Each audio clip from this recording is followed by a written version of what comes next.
Hey guys, no labs video today.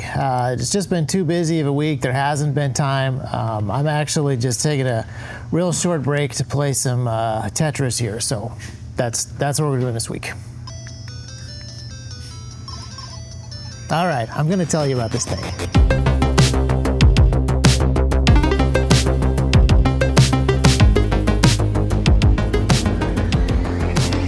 All right, so what I'm holding right here is the Chromatic from ModRetro. It is a Game Boy Color clone, basically. And the reason I want to talk about this is not so much that this is becoming a retro gaming channel at all. It's something else. It's a manufacturing thing. This is made by ModRetro, which is kind of a sister company to Anduril. It's another one of Palmer Luckey's projects. And full disclosure, they sent this to me. And then, as we talked for the last few months, they asked if they could sponsor a video, and I said, no, we're not that kind of YouTube channel, but I do want to talk about this thing. And then they asked, would you like to shoot one of these with a gun? And I said, no, we're not that kind of YouTube channel. But then I remembered something about its manufacture, and I asked if they could send me a dead one. This thing is too nice to actually shoot. But there's something very special about the manufacture of this device that makes me definitely want to do a little bit of testing. So we're going to do that later. But what are the three things that make me really want to talk about this device? The first is, as I mentioned, the manufacturer, where it comes from. Its association with Anduril, the weapons manufacturer. And that's actually the thing that kind of got the most attention when they launched this back around Christmas time last year. When this came out on the market, two things happened almost immediately. First, the retro gaming community kind of turned up their nose at this thing because it came from an arms dealer. The second thing that happened was it almost immediately sold out. Part of the reason we're talking about it now is it's finally back in stock after they've worked on some supply chain stuff. But it's still interesting to me that the larger gaming community of YouTube channels had such a moral, ethical problem with this device. Riddle me this. If Adobe VR nerd turned controversial arms dealer were to make a game console, what game console would he make? Palmer Luckey, former founder of Oculus, who was fired from Meta for being a Trump supporter and is now an arms dealer for the government, who makes drones with guns, drones with bombs, boats with guns, and surveillance towers. Yeah, he sells billions of dollars worth of weapons to the government and also makes a Game Boy Color. He owns an arms company, effectively, that make weaponized drones. So for me, to invest in this console, even though it seems to be kind of a sort of passion project, I'm not comfortable with that. Make Palmer Luckey your spokesperson. Well, he's running the company, I guess. Yes, but still, I mean, that he's a polarizing figure. Polarizing. He has politics, and he's a defense contractor. I have no respect for the guy. I wish them well. I'm not going to reserve this. I want to see some reviews. And I want to see if my cat is furiously attacking a bag. Hold on. Like I said, T-Rex Labs is not becoming a retro gaming channel. But what's cool about this device is, I think, something that the retro gaming guys should have talked about a lot more. And to their credit, some of them did. This thing is not like most retro gaming devices on the market. There's hundreds of different options, and most of them, like this Retroid Pocket here, are just Android phones that run software emulators. But this thing is drastically different. This is full-on hardware emulation with a field programmable gate array. An FPGA is programmable hardware, and that means that this thing is, for all intents and purposes, down to a emulated transistor level an actual Game Boy Color. It works exactly the same with the exact same cartridges. If I plugged the link cable into an original Game Boy from 1989, both of them would talk to each other. This thing believes that it is a Game Boy just as much as any other Game Boy does. That's really special. But it's kind of interesting that this is coming from Palmer Luckey. Now, on the one hand, it makes perfect sense. He is a video game guy. And then the other way that it makes sense is Anduril is a military technology company. And oftentimes you see military technology relying on field programmable gate arrays. I'm going to start calling them FPGAs for short. But the purpose of an FPGA is to be field programmable. It is configurable hardware. And so one place that you often see this is in military radios. So the PRC-152, the PRC-163, the M-Biter or M-Bitter or M-Beater, however you pronounce that. These are all radios that are powered not by standard off-the-shelf CPUs, but by FPGAs. FPGAs are great at certain types of signal processing because they're massively parallelized, but they're also, because they can be configured in the field, pretty good options for crypto. So oftentimes, you got your radio and you want to reconfigure that thing with new crypto keys. Well, if you got an FPGA inside instead of standard CPU hardware, you can reconfigure it with an entirely new crypto algorithm that's going to be hardware accelerated. So that's why it is so common in these different pieces of military hardware. And if you were, say, Palmer Luckey and you own Anduril, a company that is, I'm just going to guess, using FPGAs for some of their radio equipment and some of their signals analytics processing. If you look at some of the different things that they are developing, I'm just going to assume that their command and control software and all the communication between all the different autonomous devices and remote control devices are going to have a control layer.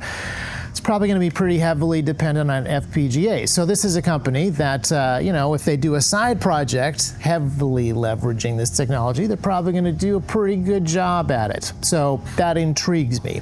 And you don't have to be in the field for a field programmable gate array to be the right tool for the job. There's a few different ways that you could skin this cat and make this device. You could use an ASIC, that's an application-specific integrated circuit, and build basically what the original Game Boy was, custom. But you'd need a huge volume to actually justify the setup costs of fabricating that particular chip. Or you could use a CPU. This is what most of the Chinese manufacturers do with their retro gaming handhelds. You grab something from MediaTek or Rockchip, something that is like 2 gigahertz worth of processing power, and then you pile a whole bunch of software on top to do the emulation that way. Or you do what ModRetro has done, a field programmable gate array that you're not necessarily reprogramming in the field, but you're programming it to emulate that hardware very specifically. You get one off the shelf and you program it to do this one particular thing, and if they come out with other products, they might even be able to use the same chips to do different stuff. So many different options. But the end result is something that is it's so nice, I just don't want to shoot it quite yet. Let's do another bit. And I should point out that the Chromatic is not the first or the only retro handheld to use an FPGA. The Analog Pocket does, and there's a bunch of others. So this is not something that is wholly original, but it is a really elegant way to do things. The other thing is the supply chain thing. I mentioned that it was out of stock. And it is now back in stock. The other interesting thing about this device that sets it apart from the others is the fact that it is not made in China, it is made in Mexico. Now, as I mentioned before, there are a gazillion different retro handheld devices out there. This one is from Retroid. I bought this not so much to play games on, but because it runs Android, to run drone software and fly it using the analog sticks, which works pretty well for certain Wi-Fi enabled drones. But this thing is on the market to be a gaming handheld. It has a software emulator running on Android in there, and it just plays a whole bunch of ROMs which come preloaded on certain devices, and it's best if you don't ask any questions how they got there. But there are dozens and dozens of different companies in China that make these things. Anbernic is probably the most prolific and most well known, but there's just so many different names. And if someone like Palmer Luckey or even myself wanted to make a handheld device, the best way to do this is to just go to China, right downtown Shenzhen, where Bunny Huang has laid out in his manual exactly how you go and you get things built.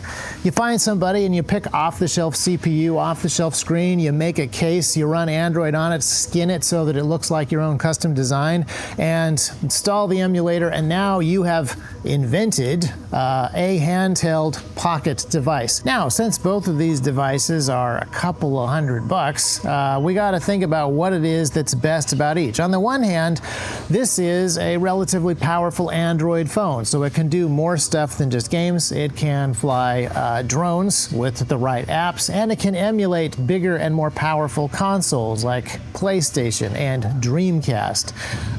But this one here offers a much better experience for the Game Boy and Game Boy Color, the only things that it emulates at the moment.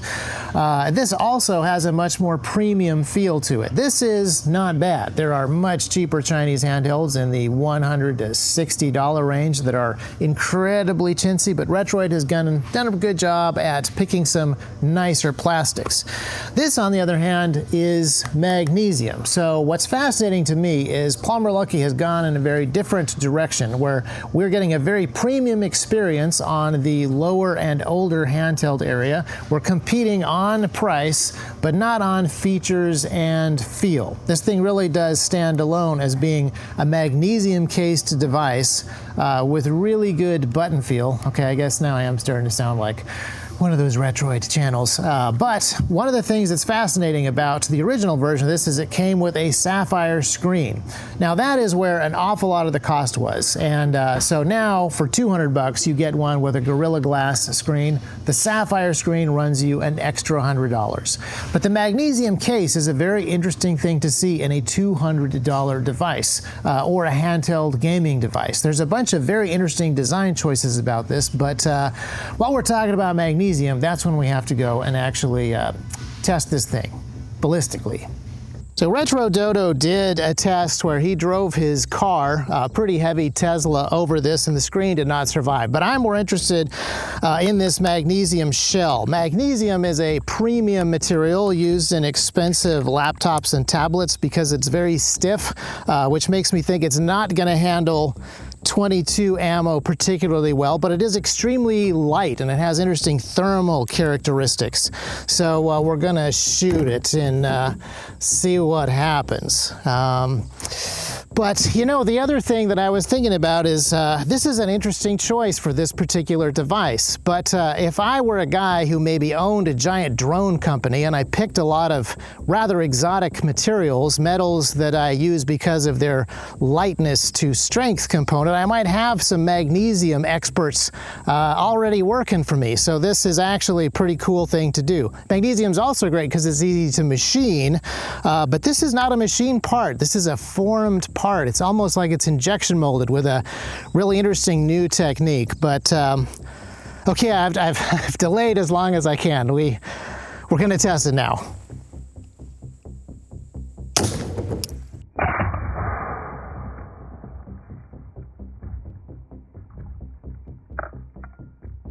Okay. This is a much crunchier little bit of magnesium than I thought. I wanted to avoid the buttons. I got a little closer to this one than I wanted, but yeah, you can see it go through the board as you would expect. I'm a little bit surprised at our exit right here. This is some of the brittleness that you get with magnesium. It's great when you want a really rigid part, like a super thin tablet, but if you want to stop bullets, there's better materials than magnesium, but there's also, I think, better alloys for that purpose too. Okay, so that went about as well as I thought it might. The magnesium has a great weight to strength ratio, but not necessarily strong enough to stop bullets. But it still is a fantastic device. This thing wasn't designed to be military hardware like Anduril stuff. This is designed to be consumer electronics. And I think that that's a very important distinction for a couple of reasons. I think that Palmer Luckey wants to build a consumer electronics capability here in the United States and a stronger supply chain on that side. There's ways in which Anduril is doing this with their military contracting stuff, but there is no consumer-facing side to that company at the moment. It's not part of the citizen defense industry. It's pretty much over there in the military-industrial complex. But there's a lot of work that needs to be done in building better devices and building out better supply chain and giving people a better expectation of stuff, helping them move away from just, I don't even know exactly what to call it, but this very generic kind of Chinese electronic slop. We're at this point now where this device is incredible. Its capabilities go so far beyond what I wanted in a handheld when I was a little kid, but at the same time, it's utterly uninspiring. It's just a phone with extra buttons and all the problems that Android has. This is a much better experience for going back and playing the games that I remember playing so much easier without tinkering with the different emulators, without tinkering with the different cores. This acts the way that it should. I know that some people are going to say that this is an inferior device because not only does it not stop 22 long rifle effectively, should have put batteries in it and see if that changed it. It also only plays 30-plus-year-old games from two, like almost 1.5 Nintendo platforms. That's it. That's all that it does.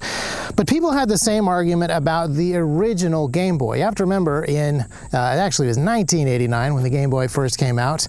It was already kind of obsolete. The Sega Game Gear had more power and a bright color screen, and so did the NEC handheld. I forget the name of it, but whatever the handheld TurboGrafx was, way more powerful, way more bright colors, and it could see in the dark and do all the cool stuff that the Game Boy couldn't. The Game Boy was obsolete on the day that it launched, but it was more affordable and it could run longer on fewer batteries. And so what ended up happening was the technically inferior device was practically so superior that the regular Game Boy was the best-selling handheld for almost 30 years until its record was beat by another Game Boy, the Game Boy DS. You know, I said I'm not actually an aficionado the way that some of those retro gaming channels are. I'm not gonna look at every single pixel here and tell you that the response is exactly the way that it should be because of this custom display being amazing. You know, but it is pretty amazing. And it's a pretty audacious thing for Palmer Luckey and his team to go out and pull FPGAs together, emulate the hardware properly, get a custom-made display, put it in this ridiculously overpowered housing and a sapphire display, and then sell it at a price that competes with the stuff coming straight from China. And the question that you're probably asking me now is, would I buy one of these? If they hadn't sent me one, would I actually go out and purchase it? And the answer is yes, if I knew a little bit more about it. I think that those different retro gaming channels that talked about these things did it a disservice. Some of them did a better job than others at talking through the minutia of the display and exactly how well it emulates ancient 19, when did this thing come out? 1800s? Is that when the first Game Boy came out? But they spent a lot more time just talking about Palmer Luckey as this polarizing figure and the problem of buying things directly from the military-industrial complex arms dealers. And finally, I couldn't finish out this video without bringing up again the potential ethical concerns of buying from somebody like Luckey Palmer. Now, I'm not going to go as far as to saying that the money that you're going to purchase with this device is going to go towards weapons that are going to be used on innocent civilians or any of that kind of stuff, but it's usually a conflict that you don't have to think about when you buy a retro handheld. But actually, you do, because China. So I am very interested in this device because it is a great way to play some of the ancient cartridges that I have, but also because I would like to be a part of helping rebuild American manufacturing and American supply chains and American consumer electronics. But I'm also really interested in this device as a sort of a simpler, dedicated device. I think it is important that we get away from basic do-it-all everything devices that have gigantic operating systems, are incredibly overpowered, depend entirely on the cloud, and start to have AI hooks in them. Even at my very basic level of just kind of playing this game, remembering roughly how Mario was supposed to jump, I noticed that RetroArch with a good core and a lot of tweaking still doesn't feel right. This device is not running the bare hardware experience of the cartridges. There is a Linux kernel, and then there is Android running on top, and then there is the emulator, and then there is the core, and then there is the code from the cartridge. And if all of a sudden Android wants to update Google Play services in the background, or look for ads, or do some sort of spyware activity, my game kind of stutters, and the audio doesn't sound right, and I miss my jumps, and I die horribly. Even though I am not a really in-depth gaming specialist here, I have to say that this is just such a better experience at every level. But then I'm also interested in the consumer electronics supply chain piece. I would much rather support somebody who is trying to do something new and something different and build something on top of, admittedly, what is old technology, but take it in a better and newer direction. The other thing is, I prefer this for my kids. I'd much rather my kids play these games than some sort of unfettered adware-supported microtransaction Roblox nonsense on the internet. And then, as my kids get older and they kind of outgrow the gaming part of this, this is a fantastic modular experience that they can modify. Remember, this is from ModRetro after all. All of this is pretty much open source at this point, and more files are coming all the time. So all of the physical bits have CAD files that you can download. The firmware is downloadable, and then there's extra stuff on the board that you can do. There's a place for a micro SD card on here. In addition to the bare metal transistor for transistor emulation of the Game Boy that's running on the field programmable gate array itself.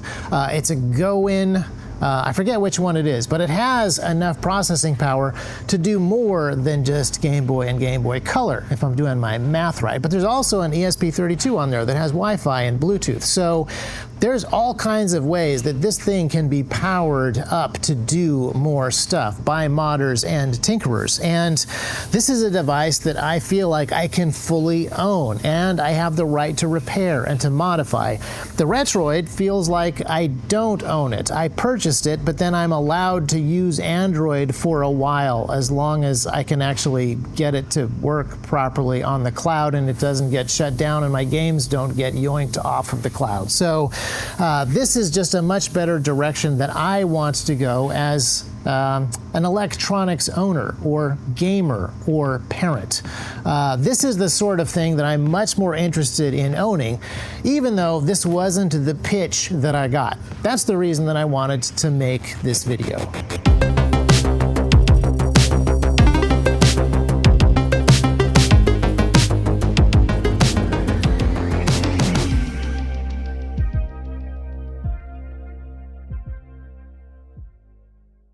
There's one other bit that I forgot to mention. When you get most retro gaming handhelds, the assumption is that you're going to put a whole bunch of ROM files onto a micro SD card, or it comes from China with thousands of them already installed mysteriously, which is possibly just as much of an ethical conundrum as, you know, being an arms dealer. But one of the very cool things that ModRetro is doing is not just making a handheld, but also making new Game Boy cartridges. So you're not dependent on a 30-year-old copy of Tetris, which has retro gaming pricing and scalping on eBay. You can get the new version. It's included with the game console itself. It works very well, and the right people get the royalties, and they're continuing to make more of these. They're republishing old games, and then they're also making new games and making it possible for indie developers to make their own cartridges. And this is kind of a big deal, because it's one thing to make the retro handheld and say that, you know, you're on your own to find games. It's another to support the entire ecosystem, which makes it a more universal concept. And again, I'm not saying that this device has to be the future of gaming, but this mentality of building the larger ecosystem, including the supply chain, that is the future of gaming. So we're going to end this video with a clip from the recently republished Baby T-Rex game.